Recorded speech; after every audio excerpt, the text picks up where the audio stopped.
nós tivemos três casos, três episódios nessa última semana que chamaram muita atenção de toda a sociedade em Minas Gerais. O caso do soldado Douglas Rocha Simonelli, de 24 anos, ele morava com a mãe, tinha mais 3 irmãos, era rimo de família, foi morto de forma covarde, de forma brutal, por assaltantes que tentaram levar o seu carro, chegaram a render o soldado, colocar ele dentro do próprio carro e levar até um outro lugar. Ele reagiu, baleou um assaltante, matou um assaltante, baleou um outro, mas um terceiro participante que estava num outro veículo matou o soldado Douglas, que era lotado no batalhão Rotan. Foi uma grande perda e eu estive lá no velório, né, acompanhando o sofrimento da família e que até o presente momento aguarda alguma entidade de direitos humanos, que até hoje não foi fazer uma visita ou verificar como é que ficou a família desse policial. Também tivemos na mesma semana, agora também, né, no dia 3, o agente penitenciário Marcelo Ferreira, de 34 anos, que segundo consta, segundo informações, ele foi morto aqui no bairro Cabana do Pai Tomás, na zona oeste de Belo Horizonte. Segundo consta, ele não era de dar regalias nenhuma para preso aqui no presídio São Joaquim de Bicas. E isso seria em represália à postura séria e à postura enérgica que ele adotava quando de serviço na penitenciária. Por último, o cabo Vander de Paula Souza foi baleado também numa tentativa de assalto.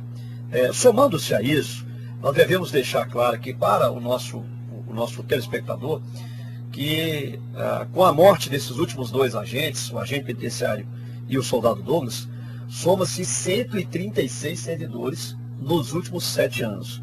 Então, desde o ano de 2003, nós temos acompanhado sistematicamente e feito um breve histórico, né, de cada fato que ocorre com policial civil, com policial militar, com bombeiro e agente penitenciário. Então, soma-se a esses 2 últimos casos, né, de morte, 136 servidores que já foram mortos em serviço. Ou seja, nós temos aqui pelo menos, em média, de 20 servidores sendo morto em Minas Gerais. Então isso é muito grave. Nós já pedimos, inclusive, uma audiência pública na Comissão de Direitos Humanos. O requerimento já foi aprovado.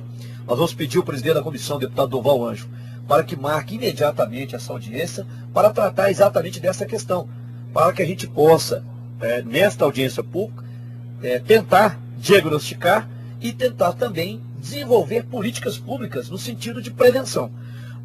Compilando aqui, né, compulsando a Constituição da República, no seu artigo 7º, o servidor, o servidor, de uma forma geral, deveria receber, aqui conforme o inciso 12 do artigo 7º, né, são direitos dos trabalhadores urbanos e rurais, além de outros que visem a melhoria de sua condição social.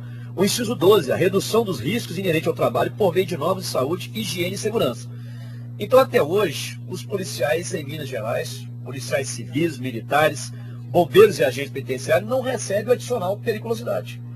Vários estados do Brasil recebem esse adicional.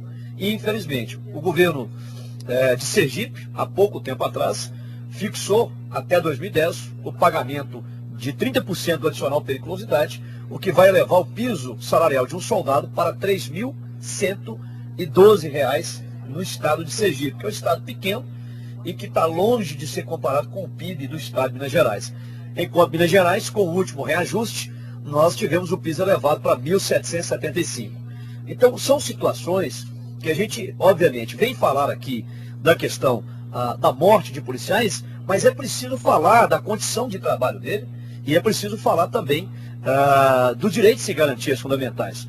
Ao verificar no artigo 1º da Constituição da República, que diz o seguinte: a República Federativa do Brasil, formada pela união indissolúvel dos estados e municípios e do Distrito Federal, constitui-se em Estado Democrático de Direito e tem como fundamentos o inciso 3º, a dignidade da pessoa humana.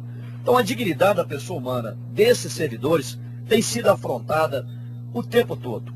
E a gente não vê por parte do Estado a criação de mecanismos, de políticas públicas que visem a melhoria da condição de trabalho, seja ela através de equipamentos, de melhores equipamentos de proteção. Inclusive, eu sou autor da lei que garantiu o fornecimento obrigatório, que é a Lei 18.015, só que ela vai entrar em vigor em janeiro de 2010, porque o governo, para que a gente pudesse aprovar essa lei aqui na Assembleia, foi necessária uma negociação com a vigência de um ano depois. Então ela foi promulgada, essa lei foi promulgada agora em janeiro de 2009, que é a Lei 18.015. Ela torna obrigatório o fornecimento dos equipamentos de proteção individual ao policial militar, ao policial civil e ao agente penitenciário. Lembrando que são essas iniciativas que a gente tem feito aqui no Parlamento. Por outro lado, enquanto nós temos aí 136 policiais, servidores da segurança pública mortos durante o trabalho, nós não assistimos ao longo desses 7 anos medidas do governo do Estado que pudesse minimizar esse sofrimento das famílias, que pudesse fazer um contraponto. Então é necessário que o governador Aécio Neves, que o vice-governador Antônio Augusto Anastasia, que possa ter a compensação. De que forma? Através de melhores equipamentos, dando uma melhor condição de trabalho e, por outro lado, valorizando e pagando aos servidores um salário justo, um salário digno, um salário que, reputo, deve obedecer, inclusive, o inciso 5º do artigo 7º da Constituição da República. Ou seja, o piso salarial proporcional à extensão e à complexidade do trabalho. Então, para que o nosso telespectador possa entender melhor o que era essa complexidade, mesmo o policial de folga, se ele for identificado como policial e algum criminoso pegar a sua carteira e certificar que ele é policial, com certeza ele morrerá na mão do bandido. Foi essa a tentativa que o soldado Douglas, ao reagir, não queria permitir, para que ele não fosse executado sumariamente, porque ao verificar que aquela pessoa se tratava de um policial, certamente eles iriam matar. Por isso que ele reagiu antes. Então o nosso pedido, o nosso apelo ao governador Aécio Neves e ao vice-governador Antônio Augusto Anastasia é para que os dois possam entender a complexidade dessa atividade, que mesmo de folga o policial corre o risco de morrer em razão da sua atividade, daquilo que ele exerce, prestando segurança pública 24 horas à população de Minas Gerais. Então nós entendemos que este momento é um momento crucial e, para finalizar, os servidores públicos de Minas Gerais estão mobilizados neste momento. Eu estive lá agora, mais cedo, por volta de 1h, na Associação dos Praças Policiais e Bombeiros Militares de Minas Gerais, na ASPA, e a mobilização está iniciando por 2 aspectos. Primeiro, por haver reivindicação salarial dos servidores.